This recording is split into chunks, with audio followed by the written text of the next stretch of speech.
I get it. I know what it's like. My father left my family when I was 2 years old. And I was raised by a single mom who had to work and who struggled at times to pay the bills and wasn't always able to give us the things that other kids had. There were times when I missed having a father in my life. There were times when I was lonely and I felt like I didn't fit in. So I wasn't always as focused as I should have been on school. And I did some things that I'm not proud of. And I got in more trouble than I should have. And my life could have easily taken a turn for the worse. But I was lucky. I got a lot of second chances, and I had the opportunity to go to college and law school and follow my dreams. My wife, our First Lady, Michelle Obama, she has a similar story. Neither of her parents had gone to college, and they didn't have a lot of money. But they worked hard, and she worked hard so that she could go to the best schools in this country.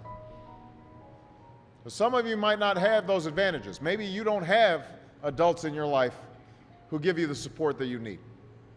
Maybe someone in your family has lost their job and there's not enough money to go around. Maybe you live in a neighborhood where you don't feel safe or have friends who are pressuring you to do things you know aren't right. But at the end of the day, the circumstances of your life, what you look like, where you come from, how much money you have, what you've got going on at home, none of that is an excuse for neglecting your homework or having a bad attitude in school. That's no excuse for talking back to your teacher or cutting class or dropping out of school. There is no excuse for not trying. Where you are right now doesn't have to determine where you'll end up. No one's written your destiny for you. Because here in America, you write your own destiny. You make your own future.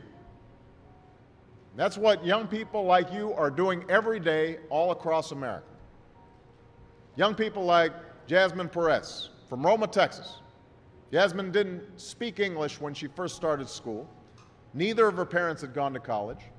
But she worked hard, earned good grades, and got a scholarship to Brown University, is now in graduate school studying public health, on her way to becoming Dr.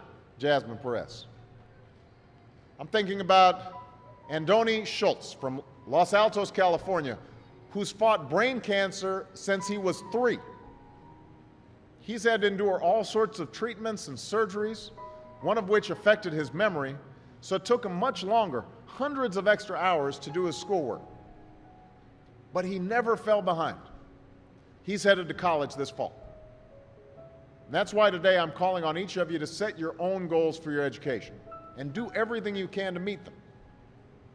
Your goal can be something as simple as doing all your homework, paying attention in class, or spending some time each day reading a book. Maybe you'll decide to get involved in an extracurricular activity or volunteer in your community.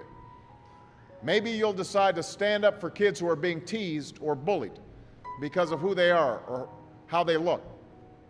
Because you believe, like I do, that all young people deserve a safe environment to study and learn. Maybe you'll decide to take better care of yourself so you can be more ready to learn.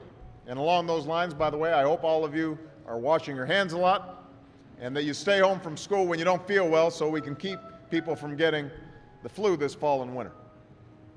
But whatever you resolve to do, I want you to commit to it. I want you to really work at it. I know that sometimes you get that sense from TV that you can be rich and successful without any hard work. That your ticket to success is through rapping or basketball or being a reality TV star. Chances are you're not going to be any of those things. The truth is, being successful is hard. You won't love every subject that you study. You won't click with every teacher that you have. Not every homework assignment will seem completely relevant to your life right at this minute. And you won't necessarily succeed at everything the first time you try. That's okay. Some of the most successful people in the world are the ones who've had the most failures.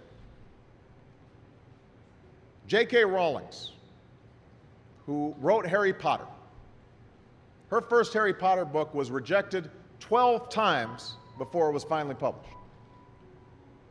Michael Jordan was cut from his high school basketball team.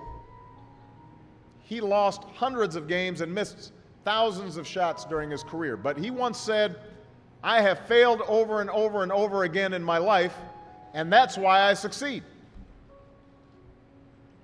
These people succeeded because they understood that you can't let your failures define you. You have to let your failures teach you. You have to let them show you what to do differently the next time. So if you get into trouble, that doesn't mean you're a troublemaker. It means you need to try harder to act right. If you get a bad grade, that doesn't mean you're stupid. It just means you need to spend more time studying. No one's born being good at all things. You become good at things through hard work. You're not a varsity athlete the first time you play a new sport. You don't hit every note the first time you sing a song. You've got to practice. The same principle applies to your schoolwork. You might have to do a math problem a few times before you get it right. You might have to read something a few times before you understand it. You definitely have to do a few drafts of a paper before it's good enough to hand in.